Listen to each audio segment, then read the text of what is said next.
আজকের দিনটা শুরু হলো ঠিক এইরকম একটা ঘটনা দিয়ে। এক আলমারি ভর্তি অগোছালো জামা কাপড়, আর মা ওইদিকে রান্নাঘর থেকে আমাকে বলছে আজকে যদি এই জামা কাপড় না গোছানো হয় তো সকালের খাওয়া দাওয়া বন্ধ। আমার জানো তো সব কাজ করতে ভালো লাগে, কিন্তু জামা কাপড় গোছাতে মোটেই ভালো লাগে না। যাই হোক, জামা কাপড়গুলো গোছালাম, আর কিছু জামা কাপড় যেগুলো আমি ব্যবহার করি না রেখে দিলাম, সেগুলো পরে কাউকে দিয়ে দেবো।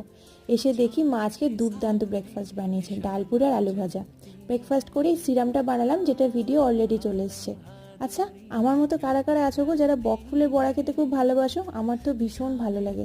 দুপুরবেলা চিকেনটা করবো বলে ম্যারিনেট করে রেখেছিলাম, কিন্তু তেমন একটা যে খেতে ভালো হয়নি। কি জানি আজকে মনে হয় এর মন ভালো ছিল না।